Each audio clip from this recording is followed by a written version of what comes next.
share nature's age-old brilliance. Million-year-old success lessons, specifically from the three big cats, the leopard, the lion, and the cheetah, supreme hunters. Today, I'm going to kind of narrow things down a little bit, and I'm going to touch on a few of those lessons specifically that I hope will help you in your work, in your life, around what it takes to thrive in a wild world, a challenging world, a changing world, a competitive world with exceptional results. Yes, look at his expression. By the way, when your tracker or a guest gets eaten by a lion, it's not that good for business, if you know what I mean. Not a lot of repeat customers coming back. So one of the advantages of the private reserve within the Kruger National Park was our ability to go off-road and to track the animals. And so every ranger guide worked with a tracker, and this is a tracker sitting on a seat that we had welded onto the front of the vehicle. And the tracker's job was not just to look at the side of the road to see what animals he might spot.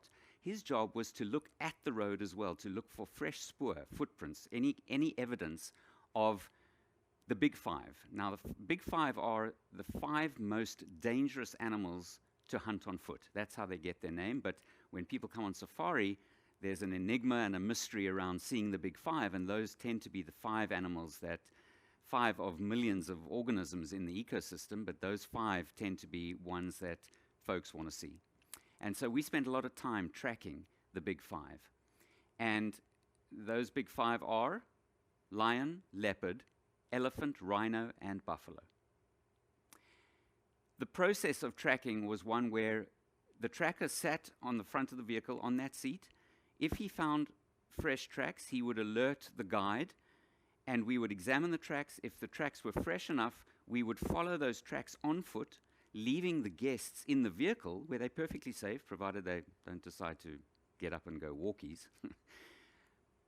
If we found the animal on foot, we would return to the vehicle, drive with the guests to the place where we last saw that animal, and in an attempt to relocate it, and then hopefully be able to show that animal or that group of animals to the guests. And I had the privilege of working for about 6 years with one of the finest trackers, specifically of the big 5, that I ever had the privilege to know. His name was Enoch Ngwenya, and Enoch was an absolute gem of a human being, a wonderful man who unfortunately or fortunately didn't read or write. He didn't speak any English. But over time, he and I developed a really special working relationship. And he was an absolute genius. He was an artist. He could see tracks. He had a sixth sense about animals that in all the books I could ever read, I would never learn. And he really taught me everything I knew about tracking. And so the tracking process allowed us to get very close to the animals. Just raise your hand, virtually, of course, if you have been up close and personal with Africa's Big 5, and in particular with the big cats. Okay. In the marketplace of nature, he who hesitates is, no, not lost, lunch. You either eat or you get eaten. Even at the top of the food chain, even for these predators, everyone is feeding off the same menu. The leopard here in this picture is not the only predator to eat the impala in this picture. Everything wants to eat impala.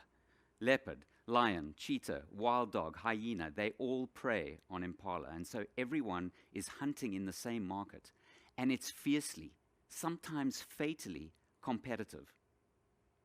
And so these big cats live amidst chaos and change 24/7. Now, each of the big cats is behaviorally, physiologically, strategically very different from one another. But the one thing that they all do share in common is their longevity. Any idea what the lifespan is of one of these big cats in the wild? It's about 12 to 17 years, depending on the species. Not a long time. And so these big cats have to make the time count. They have to make every day, every hunt count. And there's only one thing that matters: how to get results. And getting results takes two things. It takes strategy and it takes action. It takes work. If you don't hunt, you don't eat.